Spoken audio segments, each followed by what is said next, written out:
ረሱል ሰለላሁ ዐለይሂ ወሰለምን እንወዳቸዋለን። ለሳቸው ያለን መሐባ ወደር የለውም ካልን ያንን ውዴታችንን የምንገልጽባቸው ሦስት መንገዶች አሉ። እነዚህ ሦስት መንገዶች ላይ ካላገኘን ራሳችንን ረሱል ሰለላሁ ዐለይሂ ወሰለምን እንወዳለን ብለን ራሳችንንም ሰዎችንም ማታለል የለብንም ማለት ነው። የመጀመሪያው የረሱል ሰለላሁ ዐለይሂ ወሰለም ውዴታ መሐባቸውን መገለጫው በልብ የምንወዳቸው ነው። ይህንንም ያገኘነው ሰይድና አነስ ረዲየላሁ አንሁ ከረሱል ሰለላሁ ዐለይሂ ወሰለም ሰምተው የዘገቡልን ሐዲት በማየት ነው። ላ ዩእሚኑ አሐዱኩም ሐታ አኩነ አሐበ ኢለይህ ሚን ዋሊዲህ ወወለዲህ ወናሲ አጅመዒን አሉ። ማናችሁም አታምኑም ከወላጆቹ፣ ከልጆቹ፣ ከሰዎች በሙሉ እኔ የበለጠ ለእርሱ ተወዳጅ ካልሆንኩ በስተቀር አሉ። ይህ እንግዲህ የሚያመለክተን በልባችን ረሱል ሰለላሁ ዐለይሂ ወሰለምን ከልጆቻችን፣ ከገንዘባችን፣ ከሁሉም ነገር ከወላጆቻችን ከማንም ሰው በላይ ረሱል ሰለላሁ ዐለይሂ ወሰለምን በልባችን መውደድ አለብን ማለት ነው። በሌላ ሐዲት ላይ አነስ ቢን ማሊክ ረዲየላሁ አንሁ በዘገቡት ሐዲስ ላይ ሰላሱን መን ኩነ ፊህ ወጀደ ሐላወተል ኢማን አሉ። ሦስት ነገሮችን በራሱ ላይ ያየ ሰው የኢማንን ጥፍጥና ያገኛል አሉ። ከነዚህ ሦስቱ ውስጥ ዋነኛው አን የኩነ አላሁ ወረሱሉሁ አሐበ ኢለይህ ሚማ ስዋሁማ፣ አላህና መልእክተኛው ከምንም የበለጠ ከማንም የበለጠ ለእርሱ ተወዳጅ ከሆኑ ያንን የኢማንን ጥፍጥና ያገኛል አሉ።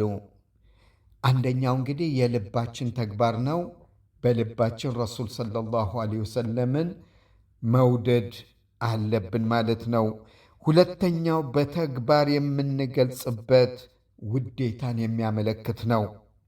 ይሄም ኢትባዑ ሱነቲህ ወተመሰኩ ቢሃድይህ፣ ሱናቸውን መከተልና የእሳቸውን መንገድ በጥብቅ ሳናጓድል ሳንጨምር መከተል ማለት ነው። የረሱልን መንገዳቸውን ሱናቸውን መከተል እንዳለብን አበክሮ መጀመሪያ የነገረን ኢብኑ ተይሚያ ወይም መሐመድ ኢብኑ ዓብዱልወሃብ አይደሉም። ከነርሱ በፊት አላህ ስብሓንሁ ወተዓላ ከሰብዐ ሰማዋት በቁርአን ላይ የነገረን ነገር አለ። ይህንን ልብ ማለት አለብን። ቁል ኢን ኩንቱም ትሕቡነ አላህ ፈተቢዑኒ ዩሕቢብኩም አላሁ ወየግፊር ለኩም ዝኑበኩም ወላሁ ገፉሩ ረሒም በላቸው ያ ሙሐመድ፣ አላህን የምትወዱ ከሆናችሁ ተከተሉኝ፣ አላህ ይወዳችኋል፣ ኃጢአቶቻችሁንም ለእናንተ ይምራልና አላህም መሐሪና አዛኝ ነው ብለዋል። ሁለተኛውን ተግባር መጠንቀቅ ያለብን እንግዲህ እዚህ ጋር እንዴት ነው በተግባር የምንከተላቸው? ይህንንም ልጓም አስቀምጦልናል አላህ ስብሓንሁ ወተዓላ። ወማ አታኩም ረሱሉ ፈኹዙህ፣ መልእክተኛው ያመጣላችሁን ማንኛውም ነገር ውሰዱ። ወማ ነሃኩም ዐንሁ ፈንተሁ፣ እርሱም የከለከላችሁን ነገር ተከልከሉ። ወተቁላህ፣ አላህን ፍሩ። እዚህ ጋር ቅጣት ስላለ ነው። እሳቸው ያመጡልንን ነገር የማንወስድ ከሆነ፣ እሳቸው ከከለከሉን ነገር የማንከለከል ከሆነ ቅጣት ስላለ ወተቁላህ አለ። ኢነላህ ሸዲዱል ዒቃብ፣ አላህ ስብሓንሁ ወተዓላ በቅጣቱ ብርቱ ነው አለ። ለምን በዚህ ደመደመው? ምክንያቱም ሰዎች ረሱል ሰለላሁ ዐለይሂ ወሰለም ያላመጡላቸውን ነገር፣ ያልነገሯቸውን ነገር፣ አድርጉ ያላላቸውን ነገር፣ እሳቸውም ያላደረጉት ነገርን ስለሚያደርጉ ነው።